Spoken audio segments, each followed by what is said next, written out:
అన్ని రకాల నొప్పుల నుండి తక్షణ ఉపశమనం కలిగిస్తాయి my doctor pain relief products. ఎటువంటి సైడ్ ఎఫెక్ట్స్ లేకుండా. ఇప్పటి వరకు ఎన్ని స్టేజ్ పర్ఫార్మెన్సెస్ మీరు చేస్తుంటారు? వందలు కాదు, వేలల్లో. ఒక పెద్ద కమెడియన్ మీకు ముద్దు పెట్టారు అనే న్యూస్ వైరల్ అయింది.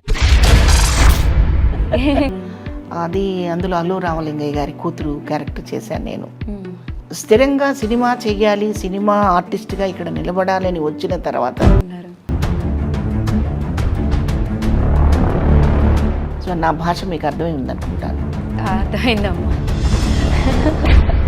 ఇప్పటి వరకు మీరు ఎన్నో అవార్డ్స్ తీసుకుని ఉంటారు కదా, దాంట్లో ది బెస్ట్ అవార్డ్ అనిపించిన ఒక అవార్డు చెప్తారా? ఒరే రిక్షాకి అవార్డు వచ్చింది. నేను అసలు ఇండస్ట్రీకి వచ్చిన కొత్తల్లో ఆర్ నారాయణమూర్తి గారి సినిమా చేయడానికి నాకు అవకాశం వచ్చింది. కాకపోతే ఆయన ఒకటే కండిషన్ చెప్పారు,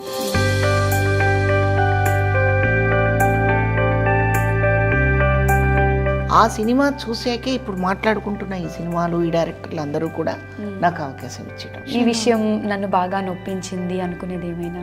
దాసరి గారి ఇన్సిడెంట్లో ఆయన బెడ్ రిటెండ్ అయిపోయి చాలా సీరియస్ కండిషన్లో ఉన్నప్పుడు ఆయన నేను చూడటానికి వెళ్తే దూరంగా ఉండి చాలా కలిసి వేసిన విషయం అన్నమాట. వారికి ఎప్పటికీ నేను కృతజ్ఞతలు చెప్పుకుంటూ ఉంటాను.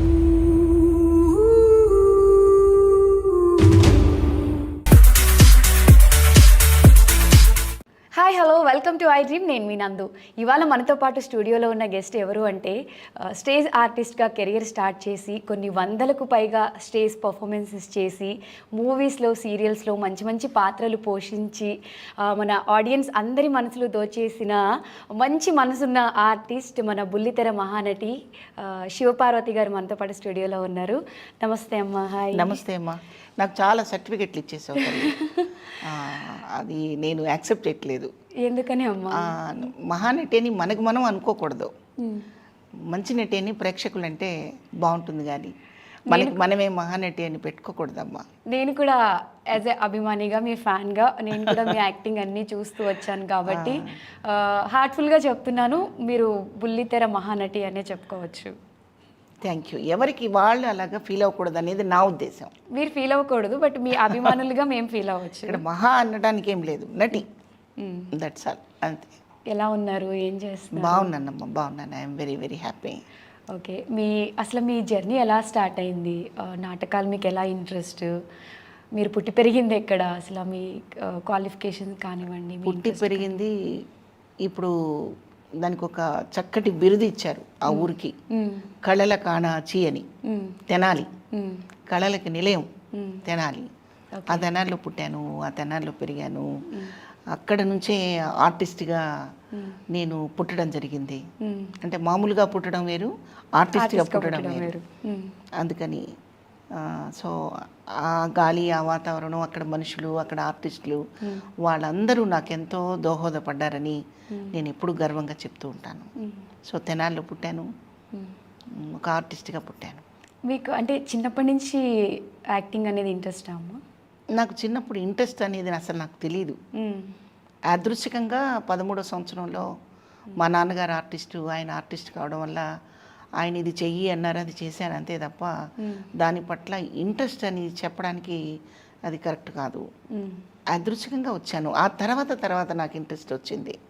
అంటే చేస్తున్న పనిలో మనకి ఒక అనుభూతి కలుగుతుంది, అది కలిగినప్పుడు ఇంట్రెస్ట్ వస్తుంది. ఈ వృత్తి ప్రత్యేకంగా, ఈ వృత్తి ఏంటంటే చేసే పాత్రలు మనకు ఒక అనుభూతిని ఇస్తాయి. మిగతా అన్ని వృత్తుల్లోనూ ఇలాగా అనిపించదు. ఒక చదువు ఉందనుకోండి, దీని తర్వాత ఇంకోటి చదవాలి, దీని తర్వాత ఇంకోటి చదవాలి అని ఉంటుంది. కొంత చదివిన తర్వాత చదువుకైనా ఎక్కడైనా స్టాప్ ఉంటుందేమో కానీ, సముద్రానికైనా ఎక్కడైనా ఒక హద్దు ఉంటుందేమో కానీ, నటన అనే రంగంలో అవధులు ఉండవు. ఇది అనంతం. అందుకని ఈ అనంతమైన ఈ అవధులు లేని ఫీల్డ్లో ఒక అనుభూతి పొందడం ఎప్పుడైతే స్టార్ట్ చేస్తాడో నటుడు కానీ నటి కానీ, అది ఆనందంగా చేస్తాడు. అది నేను పొందాను. మీకు 13 years ఉన్నప్పటి నుంచి మీరు ఇవి స్టార్ట్ చేశారు కదా, ఇప్పటి వరకు ఎన్ని స్టేజ్ పర్ఫార్మెన్సెస్ మీరు చేస్తుంటారు? స్టేజ్ పర్ఫార్మెన్స్ చాలా చేశానమ్మా, వందలు కాదు, వేలల్లో చేశాను. వేలల్లో చేశారు. అది కూడా మామూలుగా మా ఊరి వాళ్ళతో గుంటూరు జిల్లా, విజయవాడ, మొత్తం ఆంధ్రప్రదేశ్ అందరిలో అంతా నేను నాటకాలు వేసినప్పటికీ కూడా నేను ఎప్పుడూ గర్వంగా చెప్పుకునే విషయం ఒకటి ఉంది. జేవి సోమయాజులు గారి బ్రదరు జేవి రమణమూర్తి గారు, వారు సినిమా కంటే నాటకానికే ఎక్కువగా ప్రయారిటీ ఇచ్చి రంగస్థలం మీద గుర్తింపు పొంది అక్కడ ఆనందపడుతుండేవాడు. ఆయన నాటక రంగానికి సేవ చేసి అక్కడ ప్రతిఫలం ఆశించకుండా ఆనందపడుతుండేవాడు. ప్రతిఫలం మీన్స్ డబ్బు పరంగా, డబ్బు కంటే ఖ్యాతి, అక్కడ అక్కడ ప్రేక్షకుల దగ్గర నుంచి వచ్చే చప్పట్లు, మన్ననలు ఆయనకి ప్రాణాన్ని ఇచ్చేవన్నమాట. అంత ఇష్టపడేవారు. అటువంటి మహానటుడితో నేను ఒక 100 ప్రదర్శనలు చేసే అవకాశం నాకు దొరికింది. అవి కూడా ఢిల్లీ, కలకట్టా, బాంబేలో ప్రదర్శనలు. ఆ రోజుల్లో టికెట్ నాటకాలు, ఉదయం, మధ్యాహ్నం, సాయంత్రం ఉండేవి నాటకాలు. అటువంటి మహానుభావుడితో నేను నటించినందుకు నేను అప్పుడు ఇప్పుడు ఎప్పుడు గర్వంగా చెప్పుకుంటాను. మీరు నటించిన నాటకాల్లో మీకు బాగా ఫేవరెట్ ఇష్టమైన నాటకం ఏంటి? దాంట్లో ఒక డైలాగ్ చెప్తారా? ఏ ఒక్కటి అని నేను చెప్పలేనమ్మా. నాటకాలు చాలా నాటకాలు మంచివి ఉన్నాయి. ఫలానా నాటకమే ఒకటి అంటే మిగతావన్నీ మంచివి కాదని చెప్పాల్సి వస్తుంది కదమ్మా. అది తప్పు. ఒక్కొక్క నాటకంలో ఒక్కొక్క ఇతివృత్తం, ఒక్కొక్క నాటకంలో ఒక్కొక్క మెసేజ్ ఉండేది. అప్పుడు జంజాల గారి నాటకాలు అనుకోండి, హ్యూమరస్గా ఉంటాయి. హ్యూమరస్ అండ్ కంటెంట్ ఉండేది.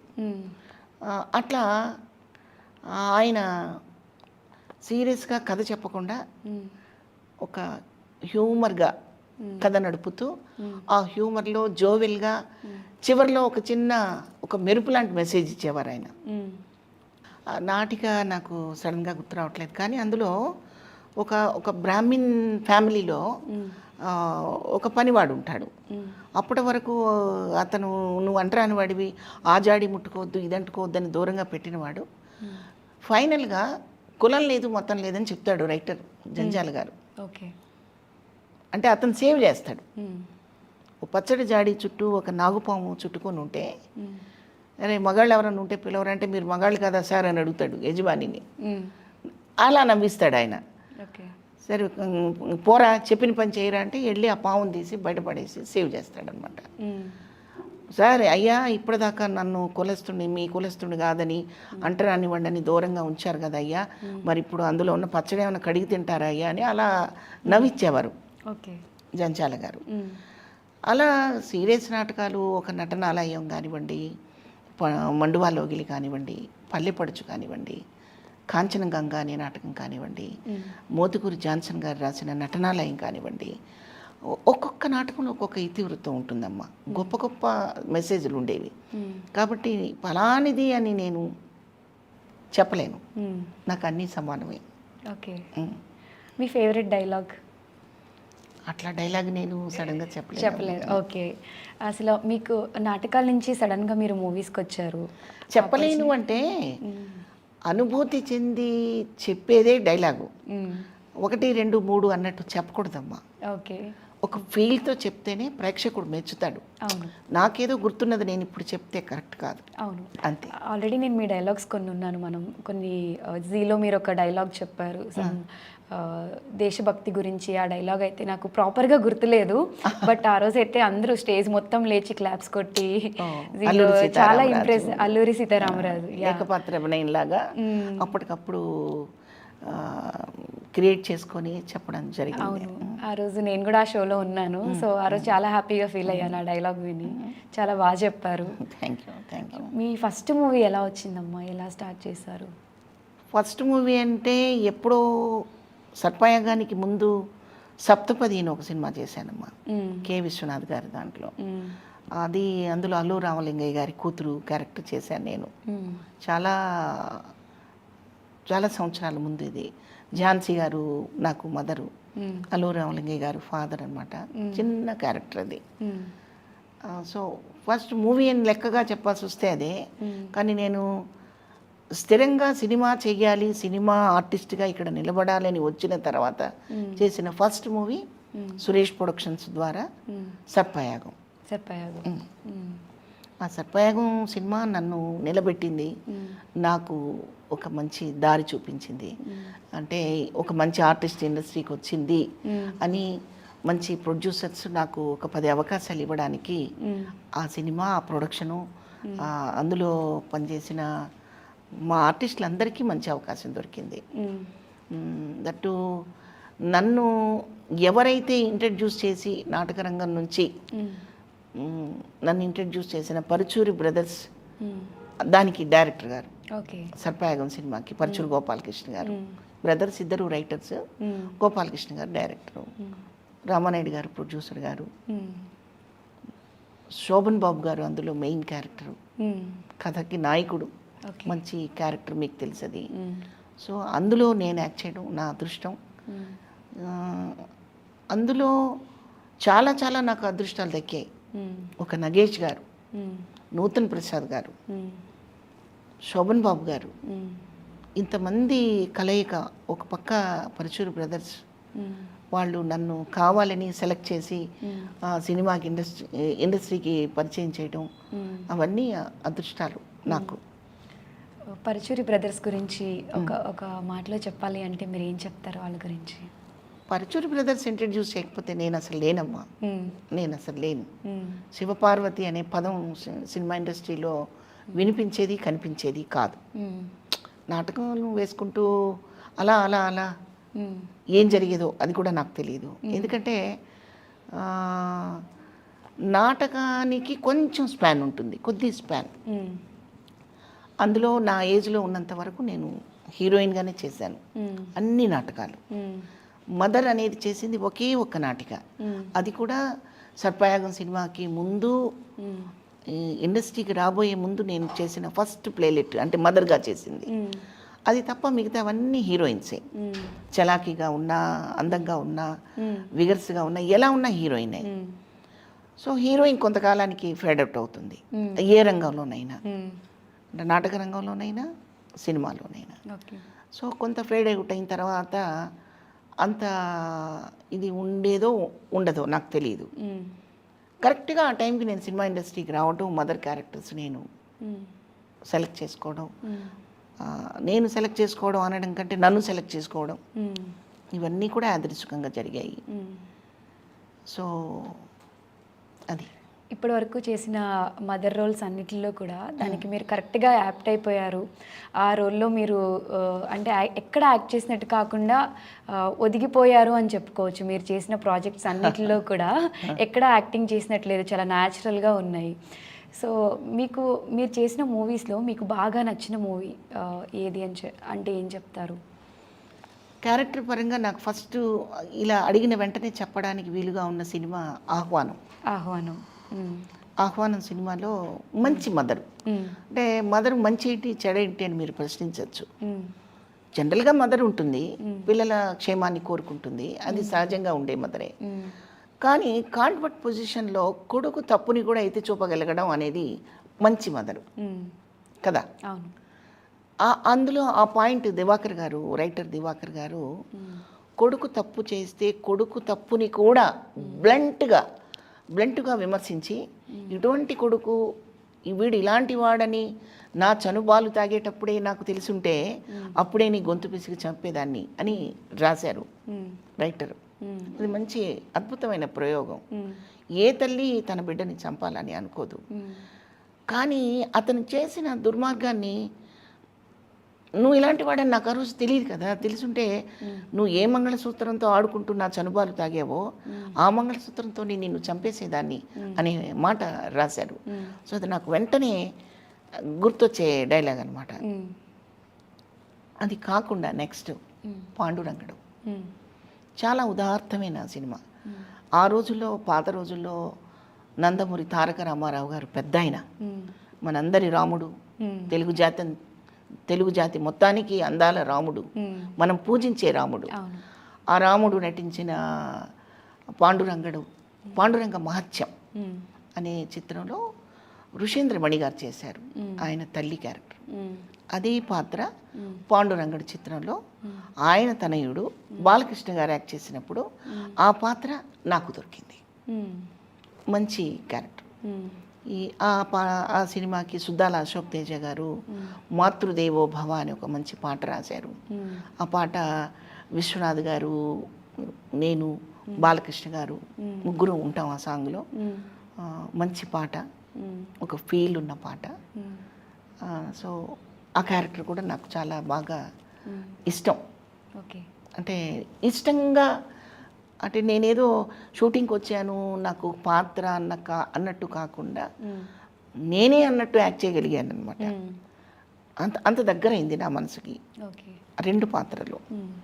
మీరు చాలా మూవీస్ చేశారు, హీరోయిన్గా చేశారు. దాంట్లో మీకు ఫేవరెట్ హీరో ఎవరు? మూవీస్లో నేను హీరోయిన్ చేయలేదమ్మా అసలు. నాటకాల్లో కానివ్వండి, నాటకాల్లో చాలా చేశారు కదా, సో దాంట్లో మీ కో ఆర్టిస్ట్ కానీ ఎవరైనా ఉంటారు కదా, ఈయన నాకు చాలా మంచి పేరు, నీకు నాకు ఎలా బాగా తెలిసిందిరా? నేను మా హీరో గారి గురించి చెప్పాను కదా, రమణమూర్తి గారు. ఆయనే మా హీరో, ఆయనే హీరో నాటక రంగంలో. ఓకే. కె విశ్వనాథ్ గారి గురించి చెప్పాలి అంటే ఏం చెప్తారు? ఆయన గురించి చెప్పే అంత గొప్పదాన్ని కాదు నేను. చెప్పకుండా ఉండలేను. ఎందుకంటే మన తెలుగు జాతి గర్వించే ఒక మహా విజ్ఞాని, అఖండమైన కళని ఆయన ఆస్వాదించుకున్నారు. నేను వారు మనల్ని వదిలి వెళ్ళిన రోజు నేను ఒక మాట చెప్పాను. ఫిబ్రవరి 2 శంకరాభరణం రిలీజ్ అయింది. ఫిబ్రవరి 2న ఆయన వెళ్ళిపోయారు. వెళ్ళిపోవడం అనడం కంటే ఆ శంకరాభరణం రిలీజ్ అయిన రోజే ఆయన చనిపోయారు కాబట్టి ఆ శంకరుడికే ఆయన ఆభరణం అయిపోయారు అని నేను భావించాను.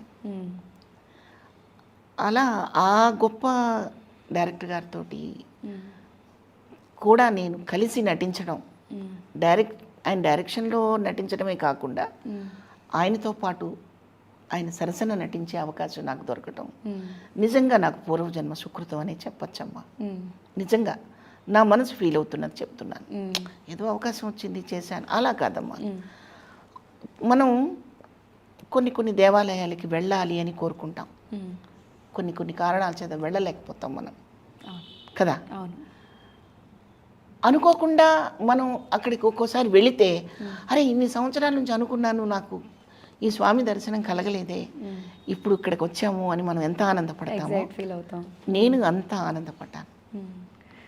ఆయనతో ఇలా దగ్గరగా ఆయన చేయి పుచ్చుకొని ఆయన షోల్డర్ మీద చేయి వేసి అలా పక్కన ఉండి ఆయన స్వరం నా చెవికి చాలా దగ్గరగా వినిపిస్తున్నంత దగ్గరగా ఆయనతో ఒక 20-25 రోజులు నేను కలిసి పనిచేయడం, ఆయన క్రమశిక్షణ, ఆయన చిత్తశుద్ధి అన్నీ తెలుసుకొని ఓ ఇంత పెద్ద స్థాయిలో ఉండి కూడా ఇలా ఉంటారా, ఒక పాత్ర కోసం నేను ఇక్కడికి వచ్చాను, నేను ఇక్కడ ఆర్టిస్ట్ని మాత్రమే, నేను డైరెక్టర్ని కాదు అని గిరిగేసుకొని ఉండడం ఎవరికి సాధ్యం అవుతుంది?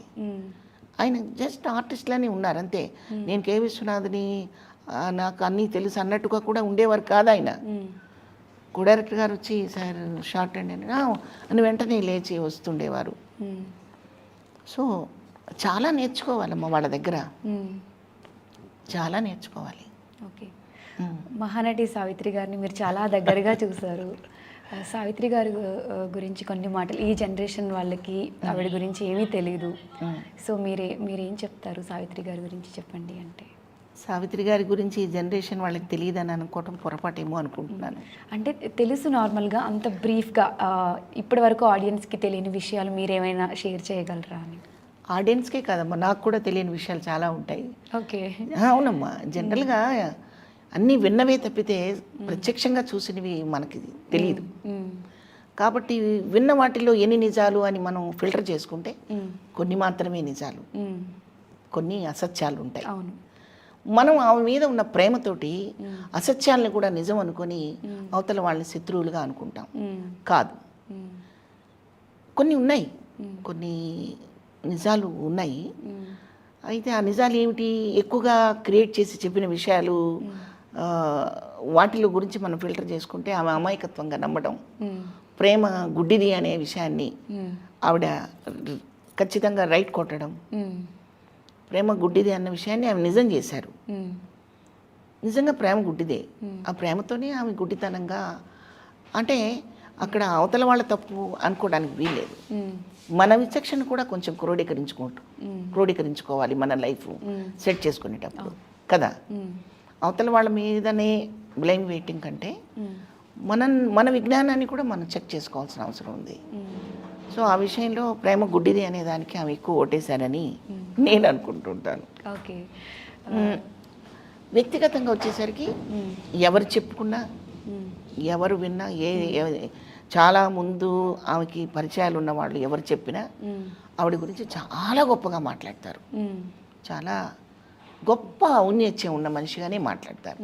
మనం మహానటి సినిమాలో చూసో లేకపోతే సావిత్రి గారి బయోడేటో చూసి ఆవిడ చాలా స్నేహశీలి, సేవా దృక్పథం ఉన్నది అని వాళ్ళు రాస్తే చెప్పడం కాదు. ప్రత్యక్షంగా చూసిన వాళ్ళు, ఆవిడ స్నేహితులు, ఆవిడకి చాలా దగ్గరగా ఉన్న వాళ్ళు కూడా మాట్లాడుకోవడం నేను వినడం జరిగింది. అవి నిజాలు. సెల్ఫిష్నెస్ లేదు ఆమెకి,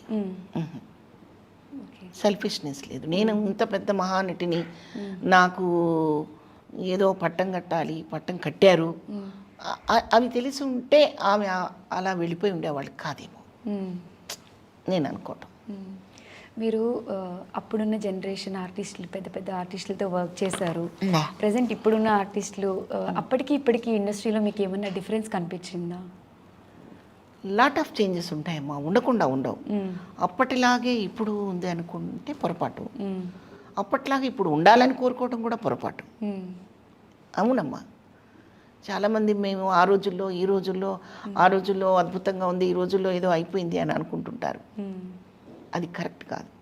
ఏ రోజులకు ఆ రోజు అడాప్ట్ అవ్వాలని నేను అనుకుంటుంటాను. అడాప్ట్ అయితేనే మనకి ఇక్కడ ఏం చేయాలనేది తెలుస్తుంది. అడాప్ట్ కాలేదనుకోండి మనం అక్కడే ఉంటాం.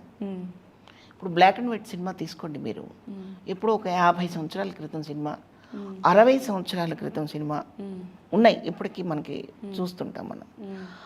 ఆ రోజుల్లో లాగా టేకింగ్ ఉంటే ఇప్పుడు మీరు చూస్తారా? లేదు, చూడరు.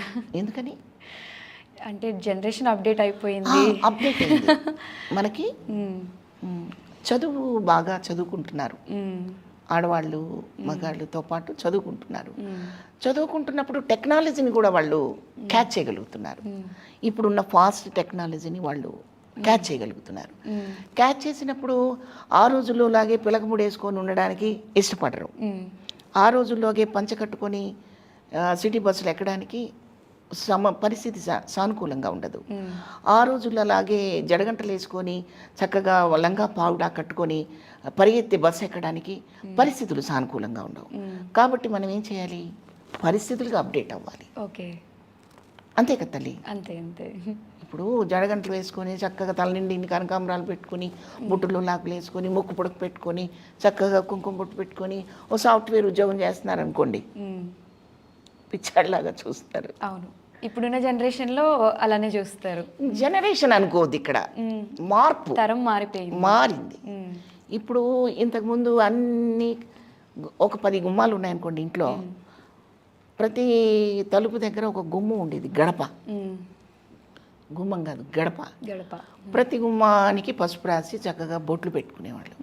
ఇప్పుడు మీరు గమనించండి, ఒకటే గడప ఉంటుంది. అవునా? ఇంటికి ఒకటే గడప మెయిన్ ద్వారం దగ్గర. మిగతావి మీరు 10 ఉండండి, 16 ఉండండి, గడపలు ఉండవు, గుమ్మాలు ఉంటాయి. ఎందుకు వచ్చింది ఈ మార్పు? మన ఆలోచనలో మన కంఫర్ట్ జీవితం వచ్చింది. అలా ఆ రోజుల్లో బాగుందా, ఈ రోజుల్లో బాగుందా అని అనుకోవడం కంటే ఈ రోజులకి అప్డేట్ అవ్వడం అనేది మంచిది, ఉత్తమం అని నా ఉద్దేశం. అట్లాగని అన్నిటిలోనూ కాదు. మనిషి మేధావితనాన్ని క్యాచ్ చేశాడు, చదువుకుంటున్నాడు, అంతరిక్షానికి వెళ్ళగలుగుతున్నాడు, చాలా ఫాస్ట్ లివింగ్ని చూస్తున్నాడు, అన్నీ బాగానే ఉన్నాయి.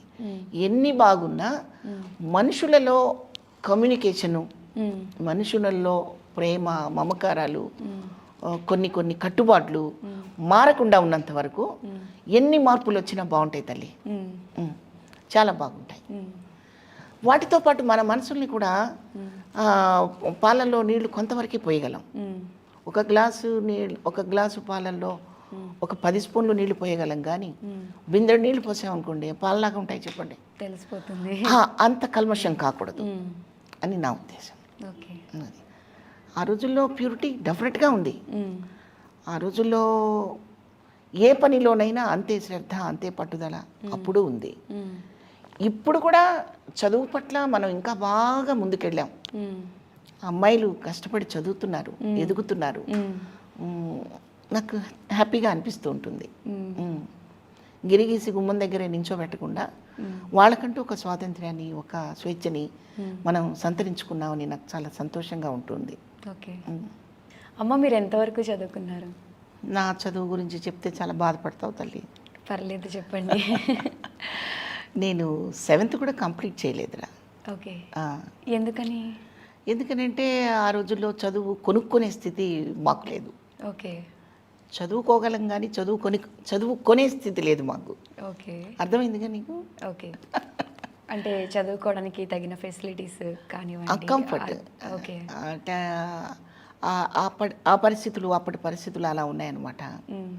సో మా నాన్నగారు ఒక సినిమా తీయడం, దెబ్బతినడం, తర్వాత దాన్ని ఎలా ఫిల్ చేయాలి అని అనుకోవడము.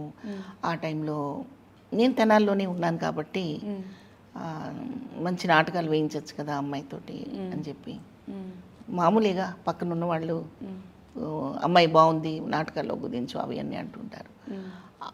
నాన్న కూడా ఆర్టిస్ట్ కాబట్టి నన్ను చాలా అవలీలుగా నాటకాల్లోకి ప్రవేశపెట్టడం జరిగింది. నాటకాల్లో బిజీ అయిపోయాను. సో దాంతో అలా చదువుకోవడానికి వీలవ్వలేదు నాకు. ఖచ్చితంగా చదువుకునే తీరాలి అనుకున్నట్టయితే ఎలా ఉండేదో నాకు ఆ పరిస్థితులు అనుకూలించలేదు, ఈ పరిస్థితులు అనుకూలించాయి. నేను ఫీల్ అవుతుంటాను చదువు విషయంలో మాత్రం. చదువుకి మించిన సంస్కారం మీకుంది. మీరు 7th క్లాస్ వరకే చదువుకున్నా కానీ సంస్కారం చదువు లేకపోయినా ఉంటుంది, నేనేం కాదన్ను. బట్ నేను ఏదో చదువుకుని ఉండేదాన్ని కదా, అది చదువుకోలేకపోయినా అనే ఫీలింగ్ మాత్రం నాకు ఎప్పుడు అనిపిస్తుంది. ఇప్పుడు కూడా ఫీల్ అవుతుంటా? ఇప్పుడు కూడా ఫీల్ అవుతుంటాను నేను. చాలా ఫీల్ అవుతుంటాను. ఎందుకంటే నా మనవలు చాలా ఫ్లూయెన్సీగా ఇంగ్లీష్ మాట్లాడతారు. నా మనవరాలు, నా మనవడు నన్ను ఎగతాళి చేస్తుంటారు. అప్పుడు అనిపిస్తుంటుంది అనమాట, నేను చదువుకున్నట్టయితే వాళ్ళు నన్ను గేలి పట్టించరు కదా అని. అలా అనమాట. అది ఒక హెల్దీ ఫీలింగే తప్పితే ఇంకేం కాదు. అంటే మన శరీరంలో అవయవాలు ఎంత ముఖ్యమో చదువు కూడా మనిషికి అంతే అవసరం. చదువుకుంటే ఇంకా స్వేచ్ఛగా బాహటంగా తిరగలడు. ఈ సందర్భంలో నేను ఒక విషయం చెప్పదలుచుకున్నాను. అటువంటి ఈ రోజుకు కూడా ఏజ్లో కూడా నేను చదువుకోలేకపోతున్నానని నేను ఫీల్ అవుతున్నాను కదా. కానీ ఈరోజు చాలామంది స్టూడెంట్స్ చదువుకోవడానికి చక్కని వనరులు తల్లిదండ్రులు అమర్చి పెడితే దాన్ని యూటిలైజ్ చేసుకోలేకపోతున్నారమ్మా. అవును, చక్కగా వాడుకోలేకపోతున్నారు. ఎందుకంటే వీధి లైట్ల దగ్గర చదువుకున్న వాళ్ళు గొప్పవాళ్ళయ్యారన్న విషయం మనందరికీ తెలుసు. అవును, స్ట్రీట్ లైట్ల దగ్గర కూర్చుని చదువుకున్న గొప్ప మహానుభావులు ఉన్నారు. కానీ ఈరోజు స్కూళ్ళల్లో ఏసీ ఉంటుంది, వాళ్ళు వెళ్ళే బస్సులో ఏసీ ఉంటుంది, తిరిగే కారులో ఏసీ ఉంటుంది, ఇంటికి వస్తే ఏసీ ఉంటుంది. అన్ని కంఫర్ట్స్ ఉండి కూడా మైండ్ దాని మీద పెట్టకపోతే అది మనం దేశానికి చేసే ద్రోహం అవుతుంది. మనం ఎందుకు అన్ఎడ్యుకేటెడ్గా ఉండాలి? చదువుకొని అవకాశాలు ఉండి కూడా అన్ఫిట్ క్యాండిడేట్స్ లాగా ఎందుకు ఉండాలి? ఈ ఒక్క విషయం నేను ఈ ఇంటర్వ్యూ ద్వారా చెప్పదలుచుకున్నాను. ఓకే. లైఫ్ని ఛాలెంజ్గా తీసుకోవాలి, చదువుని ఛాలెంజ్గా తీసుకోవాలి. అవకాశం మనకి దొరికితే దాన్ని ఏ ఏ ఏ ప్లేస్లోనైనా నేనే రాణించగలను అన్నట్టుగా చదవాలి. అది నేను చెప్పదలుచుకుంది. ఓకే. సొసైటీ గురించి ఇప్పుడు మనం బయట చాలా ఇన్సిడెంట్ చూస్తున్నాము. ఈ మధ్య కాలంలో మానవత్వం అనేది లేకుండా చాలా ఇన్సిడెంట్స్ బయట జరుగుతూ ఉన్నాయి. అలాంటి వాటి గురించి మీరు ఏమైనా చెప్తారా? అంటే ఈ పర్టికులర్గా ఒక ఇన్సిడెంట్ ఏమైనా చెప్తారా? అంటే ఆడపిల్లల్ని పెంచే విషయంలో కానివ్వండి, బయట మనం చూస్తున్నాము చాలా జరుగుతూ ఉన్నాయి. పేరెంట్స్ అవేర్నెస్ కోసం కానివ్వండి. మీ జనరేషన్లో ఇవన్నీ జరిగేవా? అప్పుడు కూడా ఇవన్నీ ఉండేవా? లేకపోతే ఇప్పుడున్న జనరేషన్లో అమ్మాయిలు పాష్గా రెడీ అవుతున్నారు, వాళ్ళు వేసుకునే దుస్తుల వల్ల ఇలాంటి ఇన్సిడెంట్స్ జరుగుతున్నాయని బయట అంటున్నారు కదా. అంటే మీ కాలంలో కూడా ఇవన్నీ ఉన్నాయా, లేకపోతే ఇప్పుడు జనరేషన్లోనే ఇవన్నీ ఎక్కువ ఉన్నాయా అనే దాని గురించి? అంటే మనిషి పశువుగా ప్రవర్తించడం అనే విషయం ఆ రోజుల్లో అసలు లేదు అని అనుకోవద్దు. ఎక్కడో ఒక మూల ఎవరో ఒక చోట అలా ఉండేవి. రేర్ కేసెస్ అన్నమాట. వాడిని మనం ఒక వింత జంతువులాగా చూడటం జరిగేది. మనుషుల్లో తిరగనిచ్చేవాళ్ళు కాదు అలాంటి వాళ్ళని, మనిషిగా జమ కట్టేవాళ్ళు కాదు. కానీ ఇవాళ శాతం పెరిగిపోయింది. అంటే అలాంటి అకృత్యాలు చేయడానికి ఎక్కువగా అటువంటి క్యాండిడేట్స్ ఎక్కువ పెరిగారు. దానికి ఇది చాలా పెద్ద సబ్జెక్ట్ అమ్మా, అది ఒక ముక్కలో చెప్పలేను నేను. ఎందుకంటే అది పెద్ద కాన్సెప్ట్ అది. అది తల్లిదండ్రుల లోపమా, పెంపకం లోపమా, సొసైటీ లోపమా, ఇప్పుడు మీరు ఇందాక అడిగారు అమ్మాయిలు మోడరేట్గా తయారవడమా, ఎన్ని ఒకటి కాదు, చాలా కారణాలు దానికి అల్లుకొని ఉంటాయి. ఆ చాలా కారణాలని మనం అవాయిడ్ చేసుకుంటూ రావాల్సిన అవసరం మాత్రం ఉంది. ముఖ్యంగా స్వేచ్ఛ పేరుతో మనకి మొబైల్ చేతిలోకి వచ్చింది. మొబైల్ని మనం వాడుకునే పద్ధతిలో వాడుకుంటే మనకు ఉపయోగపడుతుంది, లేదంటే దానికి మనం ఉపయోగపడతాం. అంతేగా ఎక్కువ ఫోన్లు కొంటారు, ఎక్కువ చూస్తారు. తర్వాత ఫలానది చూస్తే పేమెంట్లు అట్లాంటివి కూడా ఉంటాయి కదా దాంట్లో. మనం దానికి ఉపయోగపడకుండా మనకు ఉపయోగపడేలాగా చేసుకుంటే మనం చెడిపోం. మరి అన్ని కంఫర్ట్స్ ఫోన్లో ఎందుకు పెట్టారు అని ప్రశ్న వస్తుంటుంది నాకు ఎప్పుడు. అది మరి నేను సమాధానం చెప్పలేను. ఓకే. అంటే మన బలహీనత మీద బిజినెస్ చేస్తారు కదా ఎవరైనా. అది తాగుడు కూడా కావచ్చు, సిగరెట్స్ కావచ్చు, సినిమా తీసిన వాళ్ళు వేరే ప్రదర్శనలు చేస్తూ పోస్టర్ కావచ్చు, రకరకాల వాటి మీద టెంప్ట్ అయిపోతుంటారనమాట. ఈ నిగ్రహ శక్తి ఉండడం అనేది ఒక రకంగా అసాధ్యమే, కొంచెం కష్టమే. ఓకే. అంటే ఒకటి కాదు కదా అతన్ని వెంటాడే విషయము. అవును. ఇప్పుడు తల్లిదండ్రులు ఇగ్నోర్ చేశారనుకుంటే తల్లిదండ్రులు కంట్రోల్ చేసుకోవచ్చు. మన వేషభాషలు ఏమైనా అతన్ని అదుపు తప్పిస్తున్నాయంటే వేషభాషలు తప్పించవచ్చు. బయట పోస్టర్లు అంటే పోనీ సినిమా వాళ్ళని తిట్టచ్చు. సెల్ ఫోన్లో జరిగేదాన్ని ఎవరు ఆపగలుగుతున్నారు మా కదా. సో మెనీ రీజన్స్ ఉన్నాయి. వీటి వల్ల పెట్టరేగిపోయిన ఆలోచనలు, ఈజీ మనీ, తర్వాత వాళ్ళు చేసే అకృత్యాలన్నిటినీ ఆనందాలని అనుకోవడం చేసే పొరపాటు, దానివల్ల అలా జరుగుతున్నాయి. కాబట్టి ఇది నా స్థాయి సరిపోదేమో అది చెప్పడానికి. చాలా పెద్ద సబ్జెక్ట్ అమ్మా అది. నేను మన సత్యవాణి గారు తెలుసు కదా మీకు. సత్యవాణి గారు చాలా కాలేజెస్లో స్పీచ్ ఇచ్చారు, మంచి మాటలు చెప్తున్నారు. అందరూ వింటున్నారా, అందరూ పాటిస్తున్నారా అనేది నా డౌట్. వేషభాషలు మన జీవన శైలిని బట్టి ఎంత మారినామా, మనం తప్పు చేయనప్పుడు మన ఫేస్లో ఒక ఎక్స్ప్రెషన్ ఉంటుందమ్మా. మీ కళ్ళలోకి నేను సూటిగా చూడగలను, నేను తప్పు చేస్తే మీ కళ్ళలోకి నేను సూటిగా చూడలేను. అది జెంట్ కావచ్చు, లేడీ కావచ్చు. తప్పు అంటే మీరు వేరేగా ఏమి అనుకోవద్దు, అది ఏదైనా కానివ్వండి. సపోజ్ నేను మిమ్మల్ని ఏదో మాట తప్పాను, మీ పర్సులో ఏదో ఒక 100 రూపాయలు తీసుకున్నాను, అది తప్పేగా. తర్వాత నా స్వార్థానికి, నా స్వసుఖాలకి నేనేదో తప్పు పని చేశాను, నేను మీ ముఖంలోకి సూటిగా చూడలేను. ఆ పరిస్థితి మాత్రం ఆడ మగ ఇద్దరు తెచ్చుకోకూడదమ్మా.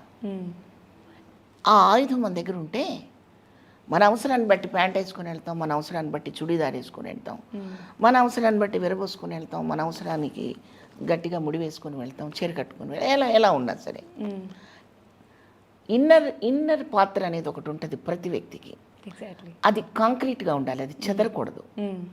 అది చెదరకుండా ఉన్నంత వరకు ఈ పొరపాట్లు జరగవు అని నేను అనుకుంటున్నాను. ప్రతి వ్యక్తికి ఒకటి సాధించాలనే జయం లేకుండా ఆ దొరికిన అవకాశాన్ని చాలా తృఢప్రాయంగా వాడుకోవాలని అనుకోవడమే ప్రమాదాలకు దారితీస్తుంది అన్నమాట.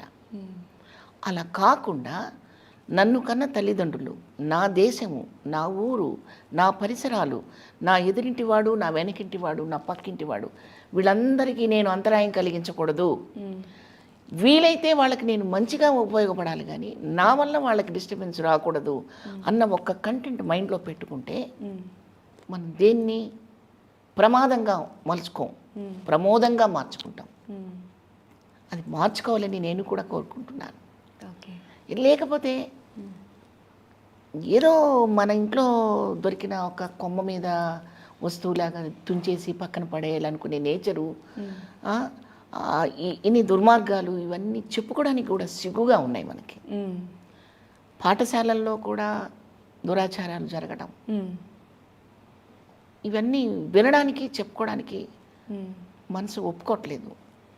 ఈ పరిస్థితికి ఆ విన్న కాసేపు టీవీలో వస్తున్న ఆ కొద్ది రోజులు ఆందోళనగా ప్రతి వాళ్ళు చెప్పుకుంటారు కానీ ఆ తర్వాత అందరం కలిసి సమిష్టిగా ఏం చేద్దాం ఈ విషయం మీద అనేది మాత్రం మర్చిపోతున్నారు. మర్చిపోకూడదు. ఆ ఇన్సిడెంట్ జరిగిన 2-3 days దాని గురించి మాట్లాడుతారు, తర్వాత 1 week తర్వాత మాట్లాడరు. సమిష్టిగా అందరి బాధ్యత ఉంది ఇది. ఆ చర్యకి పాల్పడ్డ వ్యక్తి కానీ, ఆ చర్యకి పాల్పడిపోయి దగాపడ్డ అవతల వ్యక్తి కానీ కారణం మాత్రమే కాకుండా మనందరి భాగం కూడా ఉంది ఇందులో. అంటే పిల్లలకి చెప్పాలి మన నైతిక విలువలు, నైతిక బాధ్యతలు, మనల్ని సమాజం ఎప్పుడు గౌరవిస్తుంది, ఎప్పుడు పూజిస్తుంది, ఇవన్నీ మనం స్కూల్లోనే కాకుండా ఇంట్లో కూడా బోధ చేస్తూ మంచి విషయాలు చూపిస్తూ మంచి సన్నివేశాలు వాళ్ళ మైండ్లో ముద్ర పడేలాగా మనం చేయగలిగితే అందులో నుంచి కొంత తప్పుకుంటామని నా ఉద్దేశం. మూవీస్ నుంచి కంప్లీట్ ఇప్పుడు సీరియల్స్కి వచ్చేసారు, ఇంకా మళ్ళీ మీరు మూవీస్ చేయరా? అలా అడక్కమ్మ, బాధగా ఉంటుంది. అమ్మ దగ్గరికి ఇంకెళ్ళరా అంటే బాధగా ఉంటుందిరా. ఇది ఈ కళారంగం నాకు మా అందరికీ తల్లి లాంటిదమ్మా. ఇందులో మళ్ళీ మేము తిరిగి అందులోకి వెళ్ళకపోవటం అస్సలు ఉండదు. ఇదంతా ఏంటంటే ఒక చైన్ అన్నమాట. కొత్త నీరు వస్తుంది, పాత నీరు పోతుంది, కొత్త నీరు వస్తుంది, పాత నీరు వస్తుంది, ఇలా రొటేట్ అవుతూ ఉంటుంది.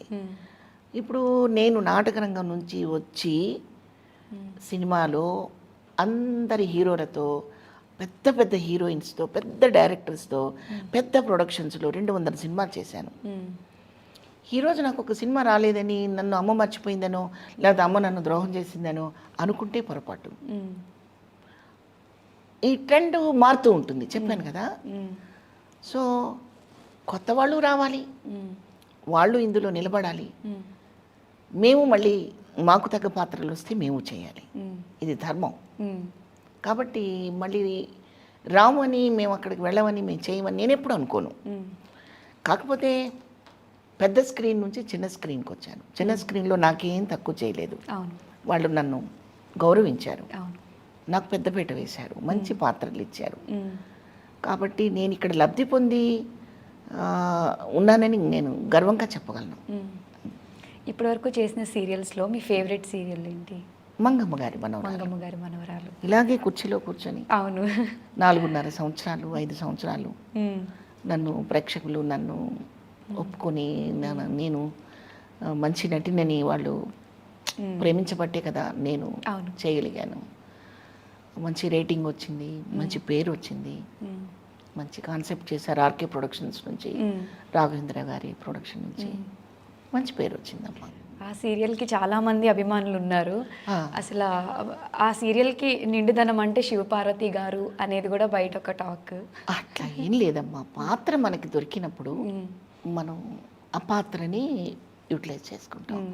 శివపార్వతి చేస్తుందనే మాట తప్పమ్మా, అలా నేను ఎప్పుడు అనుకోకూడదు.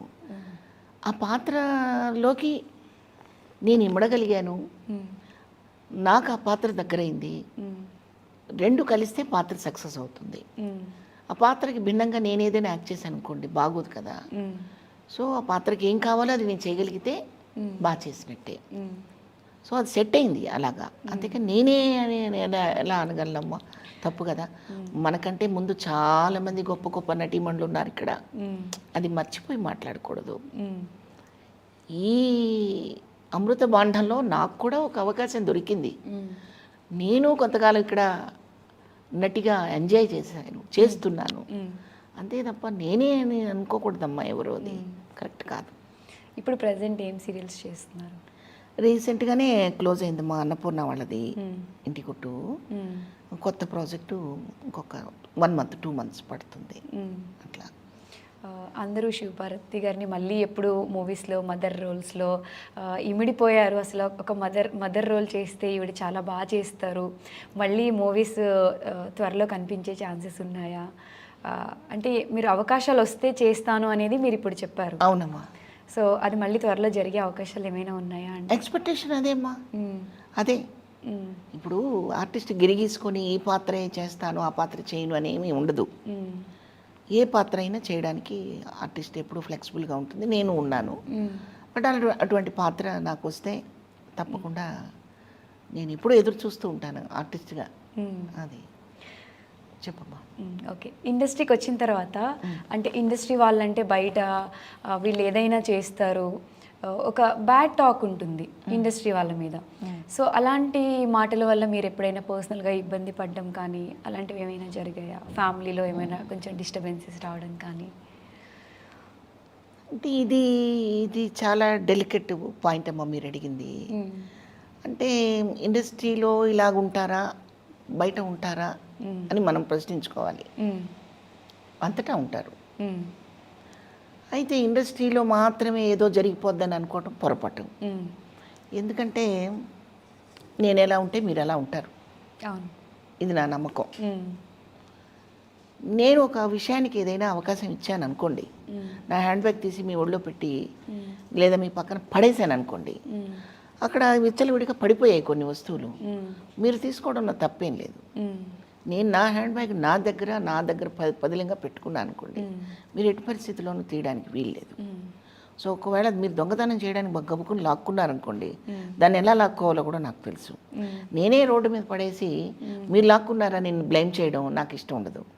సో నా భాష మీకు అర్థమైంది అనుకుంటాను. అర్థమైందమ్మా. ఎప్పుడు ఇండస్ట్రీని ఆపాదించేసి ఇండస్ట్రీకి మనం అలా పేడ రాసేసి ఇండస్ట్రీ బ్యాడ్, అది కరెక్ట్ కాదమ్మా. కొన్ని సర్కమ్స్టెన్సెస్ అలాంటి పరిస్థితులు అలాంటి వ్యక్తులకి జరుగుతుంది అలాగా. మీరు అర్థం చేసుకోండి. అవును, ఇది చాలాసార్లు చాలా ఇంటర్వ్యూల్లో అడిగిన ప్రశ్నే నన్ను. కానీ ఇప్పుడు ఎందుకంటే అది అని నేను అనకుండా మీకు ఎందుకు జవాబు చెప్తున్నానంటే, ప్రతిసారి ఇక్కడ ఉద్దండులు ఉన్నారు, మామూలు ఆర్టిస్టులు కాదు. మీరు ఇవాళ చూస్తూ ఏదో ఒక 4 సంవత్సరాలు 2 సంవత్సరాలు ఇలా మెరుపులాగా వచ్చి వెళ్ళిపోయే మెరుపు తెగల లాంటి హీరోయిన్స్ని కాదు మీరు గుర్తుపెట్టుకోవాల్సింది. ఒక కన్నాంబ గారు, ఒక సావిత్రి గారు, అంజలీదేవి గారు, భానుమతి గారు, మీరు వీళ్ళందరినీ గుర్తు చేసుకోండి. వాళ్ళందరూ ఉన్న గడ్డ ఇది, వాళ్ళందరూ ఉన్న ఇండస్ట్రీ ఇది. రామారావు గారు, నాగేశ్వరరావు గారు, ఎస్వి రంగారావు గారు, గుమ్మడి గారు, ఇలా చెప్పకపోతే చాలా అద్భుతమైన పేర్లు మనం గుర్తు చేసుకోవాలి. ఇది పర్సనల్కి సంబంధించిందే కానీ ఇండస్ట్రీకి సంబంధించింది కాదమ్మా. పర్సనల్గా నాకేమనిపిస్తే అదే చేస్తాను తప్ప నాకు అనిపించనిది మీరు చేయలేరు. నాకు ప్రగాఢ నమ్మకం అది. నేను ఇలాగే ఉండాలి అనుకున్నప్పుడు మీరు అలా ఉండగలరు. ఇక్కడే కాదు, ఎక్కడైనా సరే, ఎనీ ఇండస్ట్రీలో. అది దానికి భిన్నంగా ఏ ఇండస్ట్రీ ఉండదు. మీరు ఒక సాఫ్ట్వేర్ రంగంలో తీసుకోండి, ఒక టీచింగ్ ప్రొఫెషన్లో తీసుకోండి, ఇంకేదైనా బిజినెస్లో తీసుకోండి, సినిమా ఇండస్ట్రీ కానివ్వండి. దానికి నేను ఇలాగే ఉండాలి అనుకుని సిన్సియర్గా వర్క్ చేసిన డైరెక్టర్స్ ఎంతమంది లేరమ్మా? ఎంతమంది ప్రొడ్యూసర్స్ లేరు? ఎంతమంది ఆర్టిస్టులు లేరు? వాళ్ళందరినీ చెప్పుకోకుండా నాకెక్కడో ఎదురు దెబ్బ తగిలిందని, ఈ గుమ్మం ఇప్పుడు అంతేనండి ఇలా నాకు ఎదురు దెబ్బ తగులుతుందని అంటే అలా కాదు.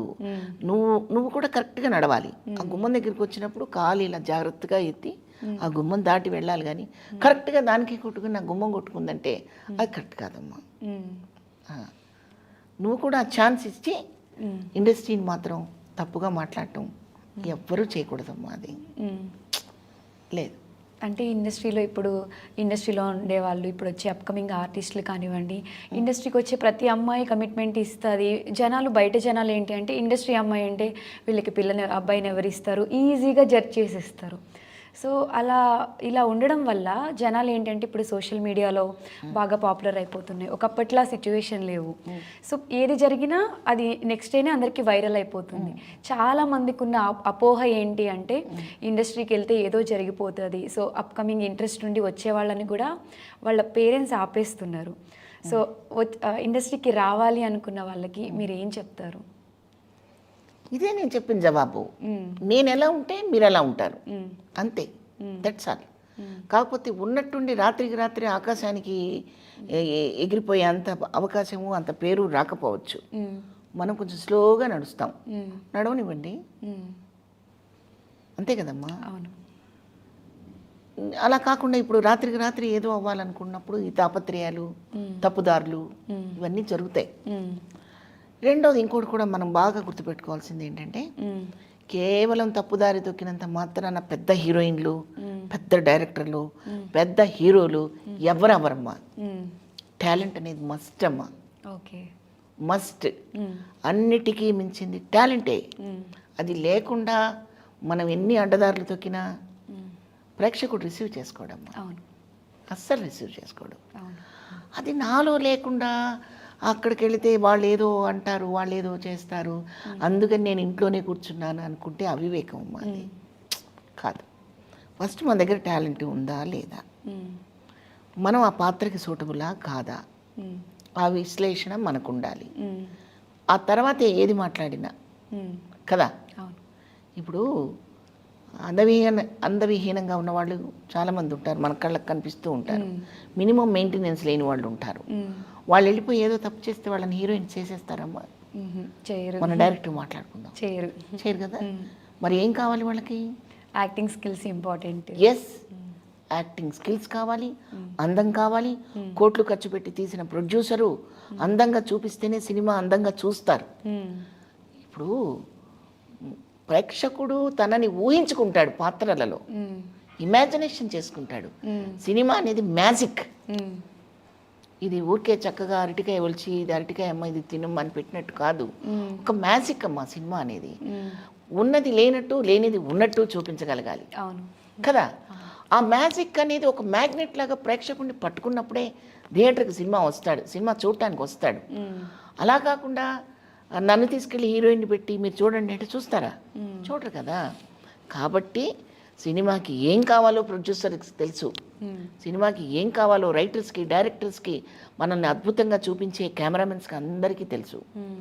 వాళ్ళ కళ్ళు కప్పేసేసి వాళ్ళేదో తప్పు పనులు చేసేసి వాళ్ళని తీసుకొచ్చి హీరోయిన్లుగా పెట్టేస్తే సినిమా చూడరమ్మా. సినిమా ఫస్ట్ కావాల్సింది మనకి ఇవి ఈ మాటలు కాదు అప్రస్తుతం ఇవన్నీ. సినిమాకి కావాల్సిన స్కిల్ ఉందా లేదా, అది. ఓకే. ఎస్వి కృష్ణారెడ్డి గారి గురించి చెప్పాలంటే మీరు ఏం చెప్తారు? ఎంత అద్భుతమైన డైరెక్టరో, ఎంత అద్భుతమైన మనిషో. ఎందుకంటే ఫ్యామిలీ ఓరియంటెడ్ సినిమాలు స్త్రీ మనోగతానికి బాగా దగ్గరయ్యి జనరల్ ఒక సగటు మధ్యతరగతి కుటుంబంలో ఒక స్త్రీ మానసిక స్థితిని ఆయన క్యాచ్ చేశారు బాగా. బాలచంద్ర గారు అలా తీసిన సినిమాల్లాగా ఎస్వి కృష్ణారెడ్డి గారు ఒక స్త్రీ అంతరంతరాల్లోకి చొచ్చుకుపోయి చక్కగా ఆవిష్కరించారని చెప్పచ్చు, ఆవిష్కరిస్తారని చెప్పచ్చు. కేవలం వినోదంగా కాకుండా ఆయన చేసిన అన్ని సినిమాల్లో కూడా ఒక భార్య, ఒక స్త్రీ తన ఔన్నత్యాన్ని ఎలా ప్రస్ఫుటంగా చెప్పాలో అలా చెప్పారు ఆయన.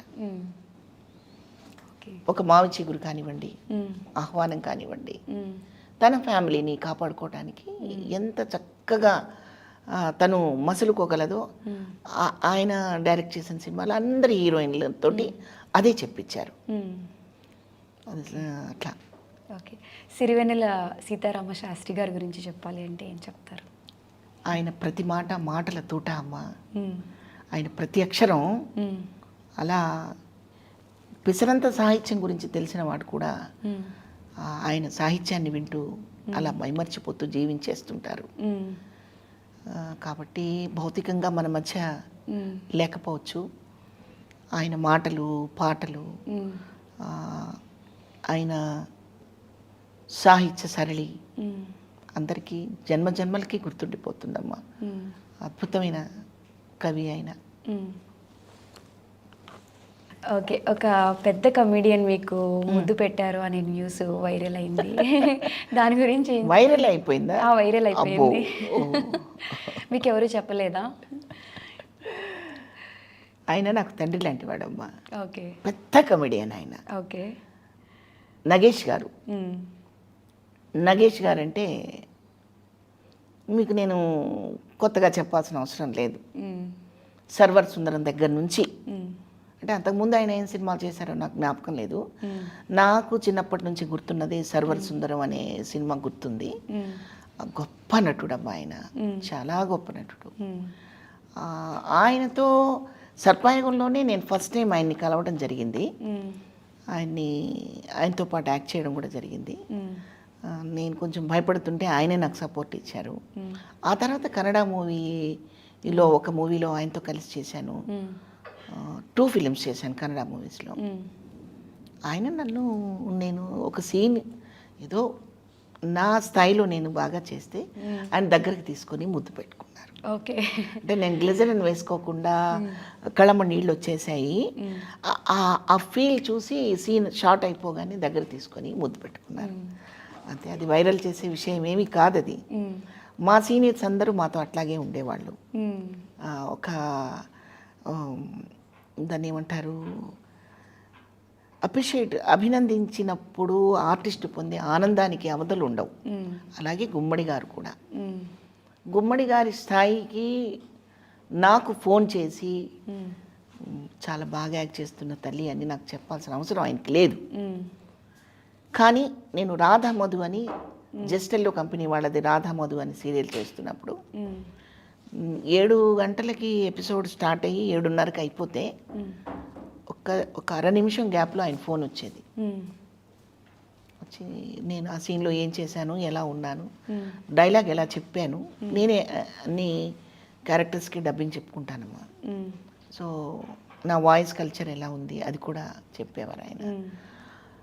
మీ నంబరు, నేను ల్యాండ్ ఫోన్లో మాట్లాడుతూ లేచి నించునేదాన్ని. ఆయన మీద రెస్పెక్ట్ అది నాకు. సో అట్లా ఏం మాట్లాడుకున్నాం మనం? గుమ్మడి గారి గురించి. అట్లా ఆయన పెద్ద ఆయన కిస్ చేశారనేది ఇట్స్ కామన్. అది దానికి ఓకే, కాంప్లిమెంట్గా. కాంప్లిమెంట్ అది. ఓకే. మీకు మూవీసా సీరియల్సా అంటే దేనికి ఎక్కువ ప్రయారిటీ ఇస్తారు? ప్రయారిటీ నాకు 2 ఒకటేనమ్మా. ఇక్కడ వేరే నటన, అక్కడ వేరే నటనే ఉండదు. కాకపోతే మీడియా డిఫరెంట్గా ఉంటుంది. దీనికి ఉండే స్పాన్ వేరుగా ఉంటుంది, దానికి ఉండే రేంజ్ వేరుగా ఉంటుంది. ఇది రోజు చూస్తూ ఉంటారు. సినిమా మనం ఎప్పుడు చూడాలనుకున్నా చూడొచ్చు. ఒక్కసారి ఎపిసోడ్లో మనం యాక్ట్ చేసామంటే అది గాల్లో కలిసిపోతుంది, మళ్ళీ ఉండదు అది ఎపిసోడ్స్. ఇప్పుడు మళ్ళీ ఏదో కొత్త టెక్నాలజీ వచ్చింది, యాప్స్లో అవి రిజర్వ్ అయి ఉంటా ఉన్నాయి. అంతే తప్ప నాకు ఏది ముఖ్యం, ఇది తక్కువ, ఇది ఎక్కువ అని నేను ఎప్పుడు బేరీజ్ వేసుకోలేదు. ఓకే. ఇప్పటి వరకు మీరు ఎన్నో అవార్డ్స్ తీసుకుని ఉంటారు కదా, దాంట్లో ది బెస్ట్ అవార్డ్ అనిపించిన ఒక అవార్డు చెప్తారా?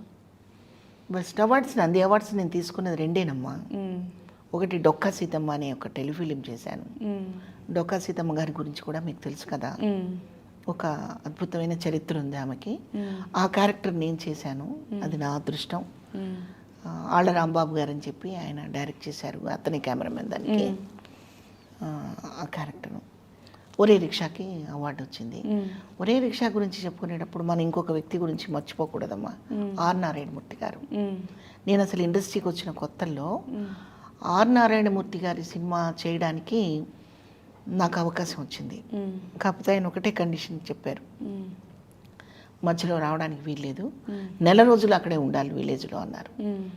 నాకు అప్పుడు పెద్దగా సినిమాలు కూడా అంత బిజీగా లేను నేను. సో నెల రోజులు అలా ఉండడానికే ఇష్టపడి, రాజోలు అనుకుంటాను, నాకు గుర్తులేదు, నర్సీపట్నం అవన్నీ ఉంటాయి కదా మా ఊర్లో, అటువైపు వెళ్ళాము.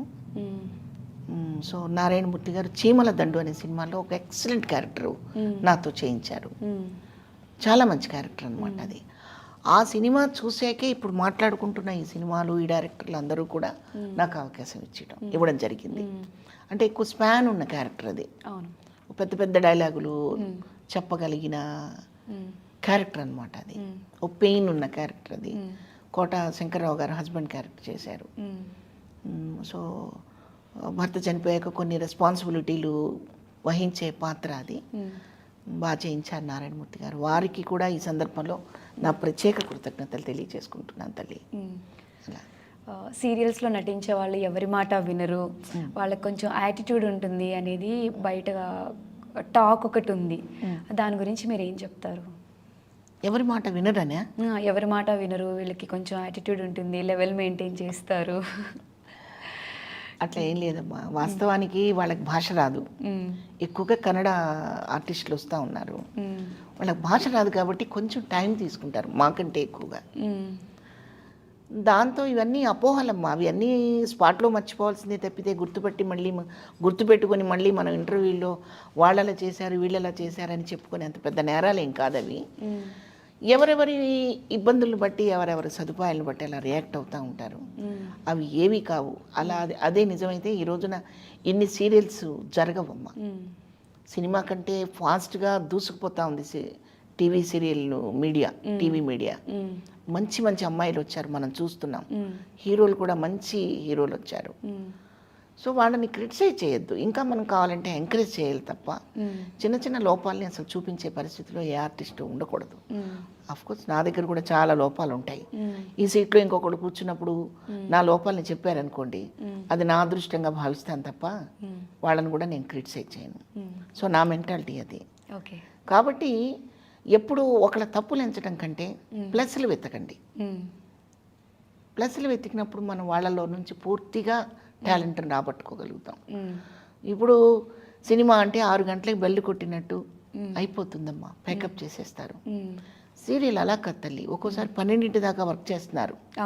నిద్ర మానుకొని, తిండి బాగా తింటే నిద్ర వస్తుందని భయపడి వర్క్ చేస్తున్నారు. మరి ఇప్పుడు మనం వాళ్ళని మెచ్చుకోవాలి కదా.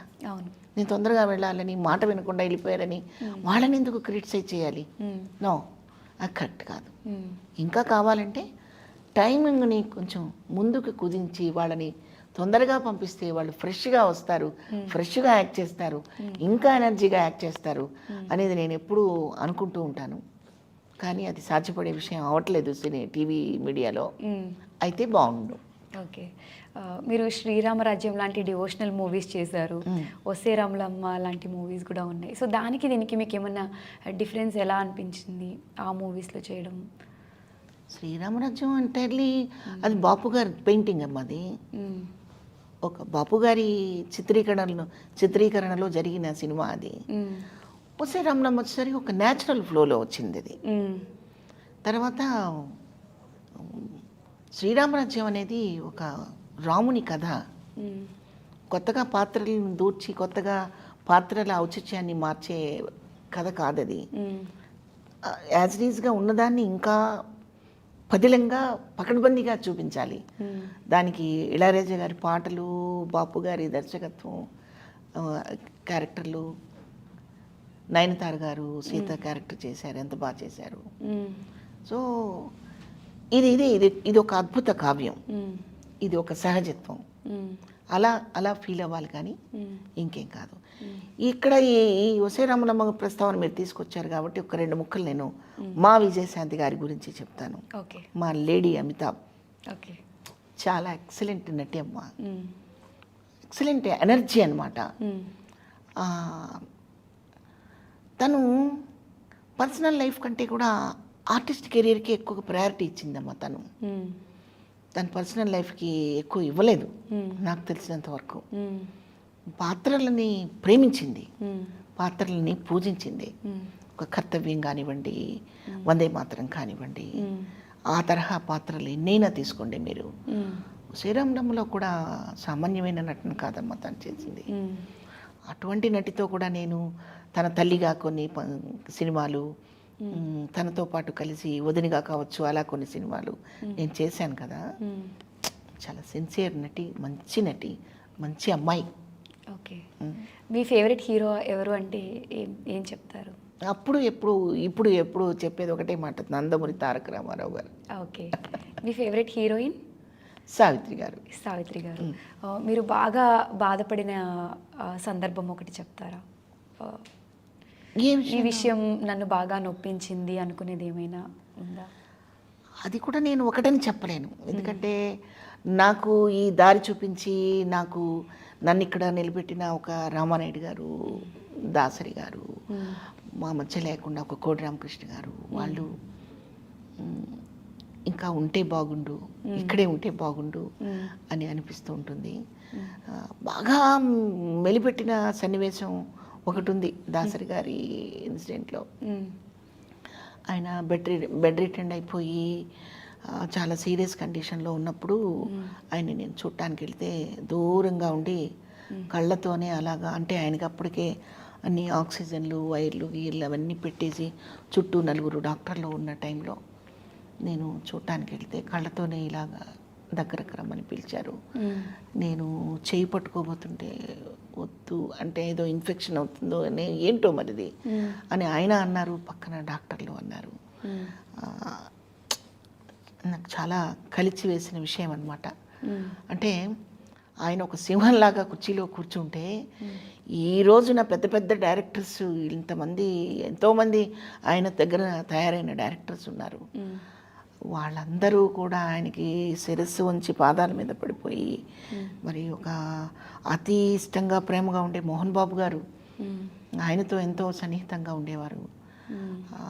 ఆ వైభవం మళ్ళీ కళ్ళతో చూసుకోవడానికి లేకుండా పోయింది అని ఎప్పుడూ అనిపిస్తూ ఉంటుందమ్మా, బాధగా అనిపిస్తూ ఉంటుంది.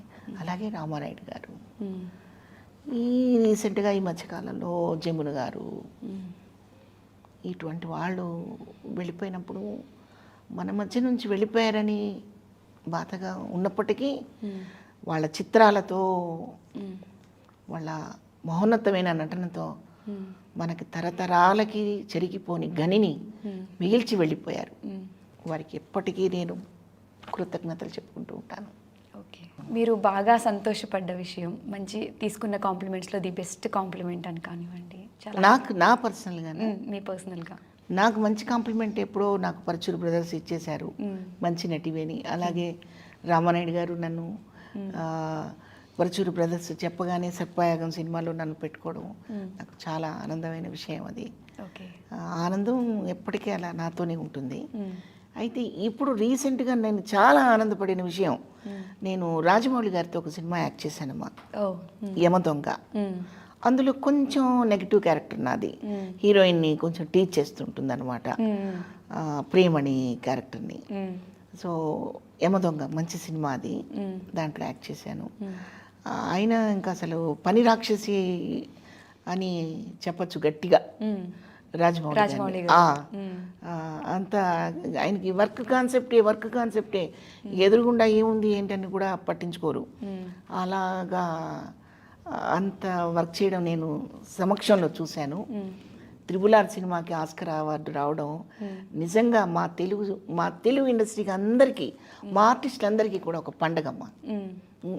ప్రౌడ్ కదమ్మా అందరికీ మా తెలుగు సినిమా అని. రెండోది, నేను ఆయన సినిమా కూడా నేను యాక్ట్ చేశాను, ఆయనతో కూడా కలిసి, అదే ఆయన డైరెక్షన్లో నేను కూడా రాజమౌళి గారితో చేశాను అనేది గ్రేట్ థింగ్ కదమ్మా, ప్రౌడ్గా చెప్పుకోవచ్చు. Yes definitely. ఇండియన్స్ అందరూ కూడా చాలా హ్యాపీగా ఫీల్ అయిన మూమెంట్ ఆస్కార్ మూమెంట్. ప్రతి ఆర్టిస్ట్ గర్వంగా ఫీల్ అవ్వాలి. మన తెలుగు మూవీకి ఆస్కార్ అవార్డు రావడం ఎంత ఎనర్జీ పెట్టారమ్మా ఇద్దరు హీరోలు దానికి. ఇద్దరు నాకు ఇష్టమైన హీరోలు. వీళ్ళిద్దరూ నా 2 కళ్ళు లాగా చూసుకుంటాను. ఎందుకంటే రామారావు గారి మీద ఇండస్ట్రీకి రాకపోయినా ఆయన మీద నాకు అభిమానం ఉంటుంది, ఒక ప్రత్యేక అభిమానం ఆయనంటే. ఇంకా ఆయనతో పాటు కలిసి ఒక చిన్న క్యారెక్టర్ మేజర్ చంద్రకాంత్లో చేశాను. ఒక రోజంతా ఆ అద్భుతమైన శిల్పాన్ని, ఆ మహామనిషిని చూస్తూ ఉండే అవకాశం నాకు దొరికింది.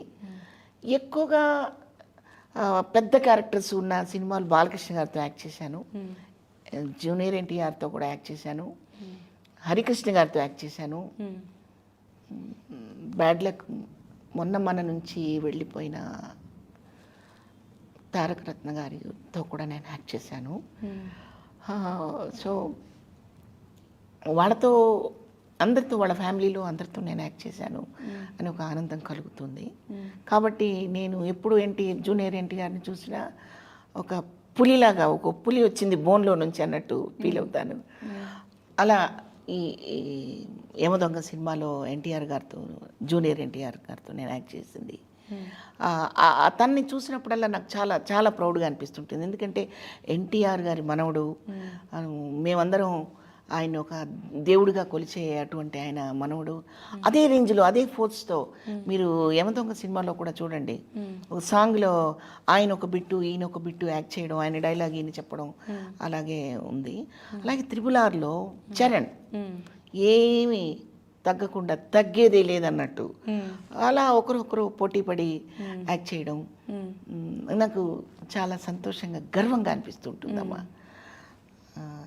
అలాగే అల్లు అర్జున్ గారు మనకి ఫస్ట్ మూవీలు చూసినప్పుడు కొంచెం పెదవి విరిచిన మాట వాస్తవం. ఇప్పుడు ఈ పెదవి విరుపుని ఇంకొక రకంగా విరవచ్చు అన్నట్టు. అవును కదా. తగ్గేదే లేదని నిజం చేశాడు తను. ఒకసారి చెప్తారా తగ్గేదేలే? తగ్గేదేలే సూపర్. నాకు ప్రౌడ్గా అనిపిస్తుంటుందమ్మా. వాళ్ళు ఒక ఫైట్స్ కానివ్వండి, డాన్స్ కానివ్వండి నేర్చుకొని కష్టపడి, మేమేదో పెద్ద హీరోకి సంబంధించిన ఫ్యామిలీలో వచ్చాం మాకేంటి అన్నట్టు కాకుండా కష్టపడితేనే కదా టాలెంట్ వస్తుంది. మనం ఇందాక ఒక మాట అనుకున్నాం, ఫైనల్గా టాలెంట్ అనేది ఉంటేనే రాణించగలం. ఇక్కడ ఎవరో వెనకుంటే ముందుకు నడిపించడం అనేది అది సాధ్యపడదమ్మా. స్వతహాగా టాలెంట్ ఉండాలి. ఆ టాలెంట్ ఉన్న వాళ్ళందరూ సక్సెస్ అవుతారు. ఇప్పుడు చిరంజీవి గారు వెనకుండి ఉండొచ్చు, కానీ చిరంజీవి గారికి ఆ రోజు వెనకున్నది తన టాలెంటే. అవును కాదమ్మా? అవును. చాలా కష్టపడి ప్రతి దాని మీద, అప్పుడు వచ్చే మోడర్న్ డాన్సెస్ మీద ఆయన కాన్సన్ట్రేషన్ చేసి, ఫైట్లు చేసి, కష్టపడి దెబ్బలు తగిలించుకుంటేనే ఈరోజు ఆయన మనకి సూపర్ స్టార్ అయ్యారు. అవును. అలా ఎవరైనా, మహేష్ బాబు గారు కానివ్వండి, ఎవరి గురించి చెప్పుకున్నా ఒకటే స్లోగన్, టాలెంట్ అనేది మస్ట్, దాని తర్వాత ఏదైనా. మన ఇండస్ట్రీలో టాలెంట్ ఉంటే చాలు, టాలెంట్ ఉంటే మనం నిలబడతాము అని మీరు చెప్తున్నారు. ఇప్పుడు మన సీరియల్స్ చూసుకుంటే ఇప్పుడున్న హీరోయిన్స్ కానివ్వండి, హీరోస్ కానివ్వండి, ఆల్మోస్ట్ అందరూ బెంగళూరు నుంచో చెన్నై నుంచో వచ్చిన వాళ్ళు, కన్నడ వాళ్ళు ఎక్కువ ఉంటున్నారు. మన తెలుగు వాళ్ళు, నేను బయట విన్నది ఏంటి అంటే, మేము చాలా ట్రై చేస్తున్నాము బట్ మేము బెంగళూరు వాళ్ళని తీసుకుంటాము, తెలుగు వాళ్ళని అంత సపోర్ట్ చేయట్లేదు అనేది ఉంది. ఇది చాలా బాధాకరంగానే అనిపించింది విన్నప్పుడు. బాధపడద్దులేమ్మా, మన హీరోయిన్స్ కూడా ఉన్నారు కొంతమంది. బాధపడద్దు, ఎందుకంటే వాళ్ళందరూ మంచి ఆర్టిస్టులు, బాగా చేస్తున్నారు. బట్ మన తెలుగు వాళ్ళని కూడా మర్చిపోకుండా ఉంటే ఆనందపడతాం. అంటే పూర్తిగా ఏదో బాయ్కాట్ చేసినట్టు కాకుండా, మన ఆర్టిస్టులు మనకు ఒక స్థానము, మనకు ఒక ఇంపార్టెన్స్ అనేది ఇవ్వకపోవడం అనేది అది లోపమే. తెలుగు ఇండస్ట్రీలో తెలుగు వాళ్ళకి తప్పించి మిగతా అన్ని రాష్ట్రాల వాళ్ళకి ఛాన్సెస్ వస్తున్నాయి, మాకే రావట్లేదని చాలామంది బయట బాధపడుతున్నారు. సో ఇలాంటివి మీ వరకు కూడా కొన్ని వచ్చే ఉన్నాయి. తెలుసు. అది ఎవరి లోపం అనేది ఖచ్చితంగా మనం చెప్పలేకపోతున్నాం. మన ప్రొడ్యూసర్స్, మన ఛానల్స్ ఒక కట్టుబాటుగా ఉంటే కనీసం ఒక 50-50 ఉండొచ్చు. రావద్దని ఎవరంటారు? ఇప్పుడు మేము కన్నడ ఫిలిమ్స్ అరాకొరా చేసాము, తమిళ్ చేసాము, మమ్మల్ని మీరు ఇక్కడికి ఎందుకు వచ్చారని వాళ్ళు ఏం అడగలేదు, ఆహ్వానించారు, గౌరవించారు, చేసాము. అలాగే మన తెలుగు ఆర్టిస్టులు హిందీ ఫీల్డ్కి వెళ్ళిన వాళ్ళు, రేఖ గారు కానివ్వండి, మన శ్రీదేవి గారు కానివ్వండి, చాలామంది, వైదా రెహమాన్ గారు కానివ్వండి, వాళ్ళందరూ మన తెలుగు వాళ్ళే, హిందీ వాళ్ళు కాదు. వాళ్ళు సహకరించబట్టే మన జయప్రద గారు, చాలామంది హీరోయిన్స్ వేరే భాషల్లో చేసి గొప్ప స్థాయికి వెళ్ళారమ్మా. తప్పేం కాదు. కన్నడ వాళ్ళే వస్తున్నారు, మాకెందుకు అవకాశం ఇవ్వటం లేదు అన్న ఒక వివాదం, అదే ఒక బాధ ఉంది. కేవలం అలా మాత్రమే కాకుండా బోత్ సైడ్స్ చేయుతనిస్తే మన ఆర్టిస్టులు కూడా, మన ఆర్టిస్టుల టాలెంట్ కూడా చూపిస్తారు. అది నేను ఒక్కదాన్ని గళం ఇప్పితే అయ్యే పని కాదు. అది గళం ఇప్పడం ఏంటి, చాలామంది గుప్పిళ్ళు కూడా బిగించారు, ఉద్యమాలు చేశారు, సక్సెస్ అవ్వలేదు. ఆ మార్పు వస్తే ఇంకా బాగుంటుంది. మన పిల్లలు మంచి ఆర్టిస్టులు ఉన్నారు. మన వాళ్ళే కొంచెం దూరం పెడుతున్నారు. కాకపోతే మన వాళ్ళు ఏమంటారంటే వాళ్ళు ఎక్కువ టైం వర్క్ చేయరండి, టైం పెట్టుకుని వెళ్ళిపోతారు అంటారు. సరే వాళ్ళు అక్కడ నుంచి వచ్చారు కదా, సరే ఈ నిద్రపోయేది రూమ్లో పడుకునే కంటే ఇక్కడ షూటింగ్లో నిద్రపోవచ్చు అని ఉంటున్నారో నాకు తెలీదు. అది అదొక రీజన్ చెప్పేస్తున్నారు, అంటే మన వాళ్ళు టైం ఇవ్వరు అని. అక్కడ వాళ్ళకి ఇక్కడ అకామిడేషన్ ఇవ్వాలి, ఫ్లైట్ టికెట్స్ బుక్ చేయాలి. తెలుగు వాళ్ళు ఏంటంటే దాంట్లో సగం హాఫ్ రెమ్యూనరేషన్ ఇచ్చినా పర్లేదు, మాకు ఒక్క ఛాన్స్ ఇవ్వండి అనేవాళ్ళు ఉన్నారు. బట్ టైం ఇవ్వలేదు అంటే మన తెలుగు వాళ్ళు అసలు ఆర్టిస్టులు అయ్యే వాళ్ళందరూ కూడా ఒక ప్యాషన్తో వచ్చిన వాళ్ళే, మరీ అంత టైం ఇవ్వకుండా ఉండరు. ఏం కాదమ్మా, అట్లేం కాదు. అదొక రీజన్. వాళ్ళకంటే క్రమశిక్షణగా క్రమబద్ధతగా మన వాళ్ళు యాక్ట్ చేస్తారు. చెప్తున్నానుగా, ఇది ఎలా అయిందంటే రోడ్ రోలర్ తెలుసుగా మీకు, అందులో వేసేసి ఇసుక సిమెంట్ మొత్తం వేసి తిప్పుతూ ఉంటాడు రోడ్ వేసేటప్పుడు. టీవీ సీరియల్ వర్క్ అంత లోడ్ పడిపోయింది. ఆ లోడ్కి భయపడి మన వాళ్ళు కొంతమంది వెళ్ళటలేదు.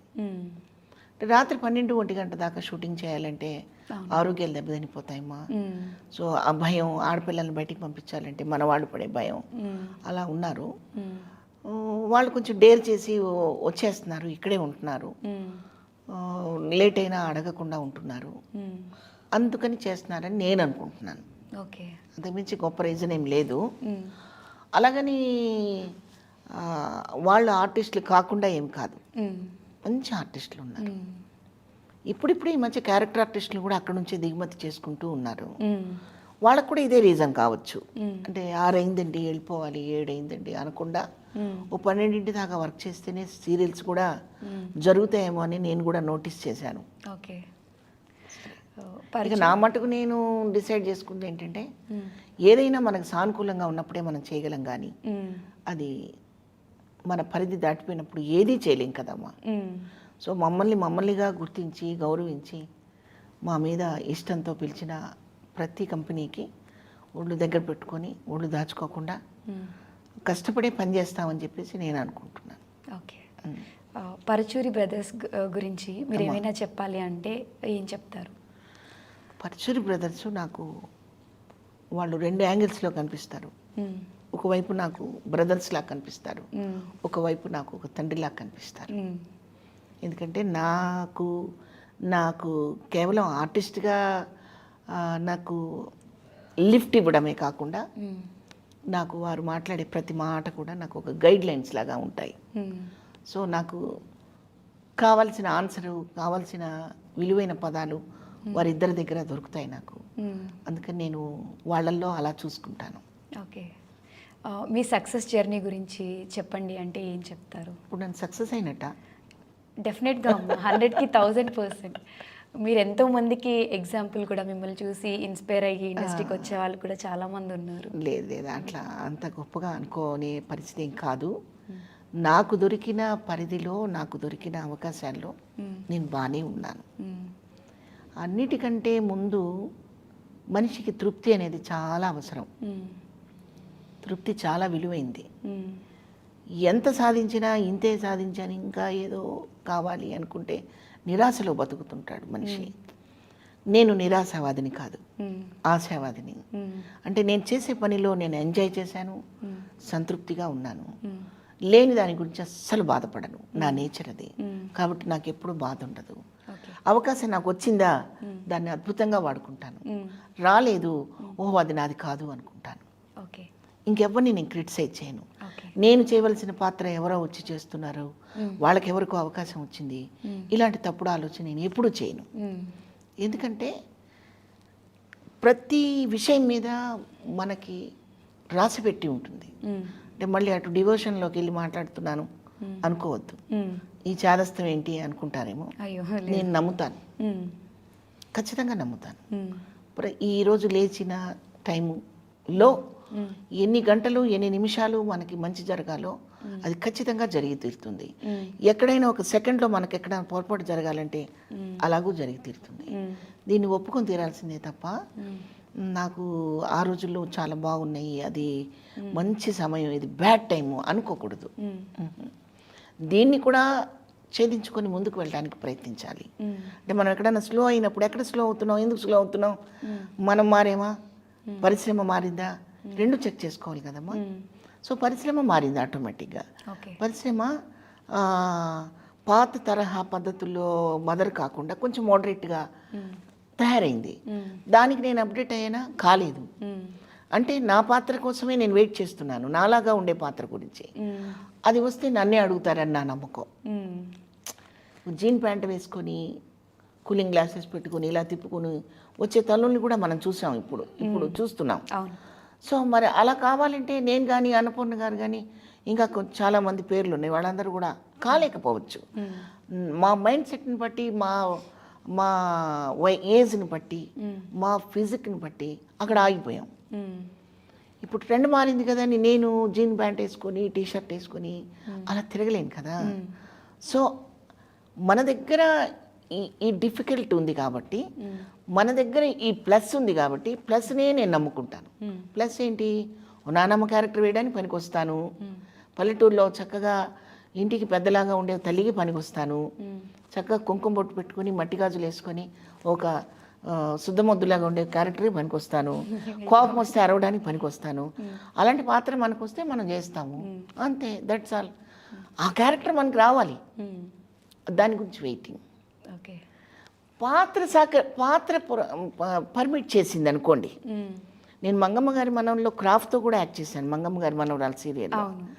పాత్ర పర్మిట్ చేసినప్పుడు చేయొచ్చమ్మా. అంతేగాని మీరు నాకు వేషం ఇవ్వట్లేదు కదా అని చెప్పి నేను క్రాఫ్ట్ చేయించుకొని కనిపించాను అనుకోండి, ఇస్తారా? ఎవరు?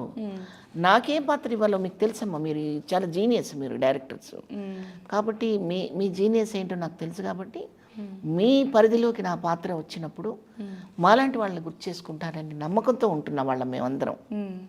అదేమ్మా. మీ డ్రీమ్ రోల్ ఏదైనా, ఇలాంటి రోల్ నేను చేయాలి అనుకున్నాను బట్ ఇప్పటి వరకు చేయలేకపోయాను, అలాంటి రోల్ వస్తే నాకు బాగుండు అనే రోల్ ఏమైనా ఉందా? అస్సలు లేదమ్మా. అన్నీ చేసేస్తారా? అన్నీ చేసేయడం కాదు. ఆర్టిస్ట్ ఎప్పుడు డ్రీమ్స్లో ఉండకూడదు, ప్రాక్టికల్గా ఉండాలి. ఓకే. ఒక మైనం తీసుకెళ్ళి ఏ పాత్రలో పోసినా ఆ పాత్రకి ఎలా ఇమిడిపోతుందో అలా ఇమిడిపోవాలి తప్ప, నేను ఇలా గుండ్రంగా ఉన్న పాత్రల్లోనే ఇముడుతాను, ఇంకొక ఫ్లవర్ లాగా ఉన్న దాంట్లో ఇమ్మడం అంటే మరి అందులోకి వెళ్ళవా నువ్వు? కరెక్ట్ కాదు కదా.